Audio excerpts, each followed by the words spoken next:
Hey, thanks for joining us here in the studio, Ryan, and special guest Ryan George, who none of you have met before. Gee golly willikers, I assure I'm just happy to be here. It's just a swell opportunity. Gee, thanks, Peter. I really appreciate that. Thanks for joining us here, Ryan. We're here talking about the LiveDead Devos, and you're on day 10, Ryan. And yeah, this is kind of like an intense chapter, actually, talking about death and like physical death. Would Jesus really call people to like physically die for the kingdom?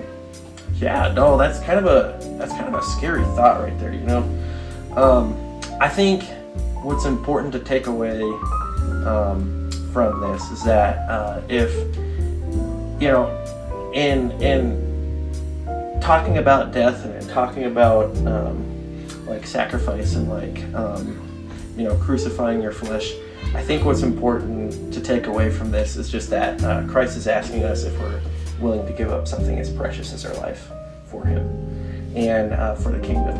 And so I think, in certain cases for certain people that might mean giving up their actual physical life. There are people who have been martyred. The apostles, most of them were martyred, and their deaths had a profound impact on Christianity in those regions. But I think for like everyday Christian, I think for students on campus, I'm not quite sure that's what God's asking us to do. I do think it's more like the first one, where it's more about, are we willing to give up and willing to give up something precious for Him? Yeah. I think it kind of gets you thinking, like hearing these missionaries who might very well actually die for their faith, like even if we're not called to do that necessarily, or maybe even not yet, what should believers think about death just in general? Death is a hard concept because it impacts us all. I know personally in my life, both sets of grandparents, minus my grandma, have passed away, and that was pretty hard. But I think, death is for us inevitable. It's something that it's just a fact of life at this point. But I think as a Christian, especially reading the Old Testament about Adam and Eve, I think death is I don't know that it was quite part of God's design for us. God made us in His image, and I don't think He made us quite with the thought that we should die. You look at some of the Old Testament characters like Methuselah and Seth, people living 900 plus years. But I think, for us here in modern day Christianity and in modern day America, I think, death is not something that we have to be afraid of. I think on the other side of death is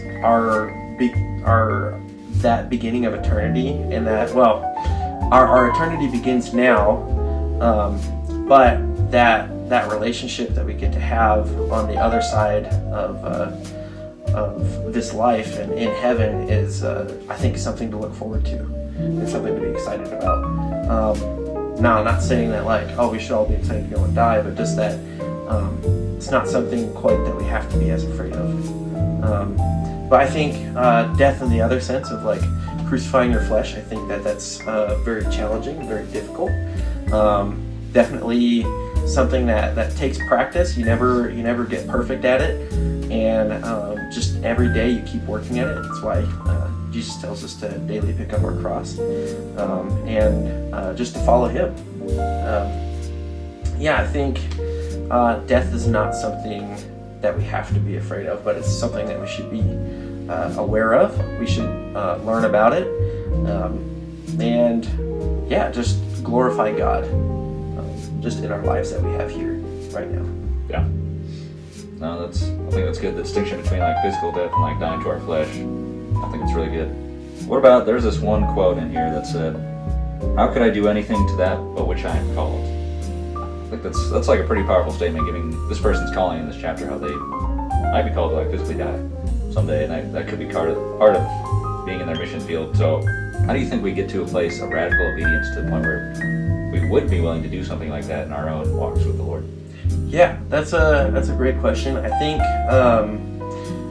to look at why you're obedient even in the first place, I think is important. I think, at least for me, I am in this relationship with God. God is my Father. He is He loves me in an unconditional way, and it's like in 1 John, it's like we love because He first loved us. So my action of loving Him, one of those ways, is through obedience to Him.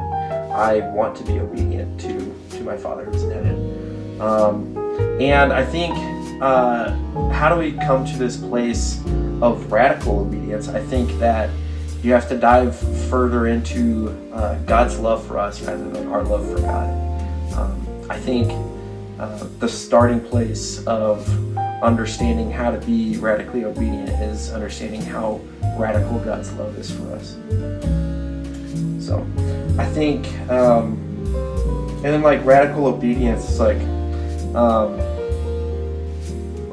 I don't think that looking at that as something that's unobtainable. I think that that's something that, after you've had that relationship with God, I think that that's something that just develops as you develop that relationship. It comes out of a place of love. Yeah. Because it is sacrificial love. Yeah. No, that's good. Hey, well, I appreciate you giving me some thoughts on that, Ryan, and we'll catch you next time. Have a good break, everybody. Well, gee golly willikers, I'm gonna have a little drink out of my cup here. Oh yeah. Glug glug glug glug. Glug glug glug. Glug glug glug glug glug.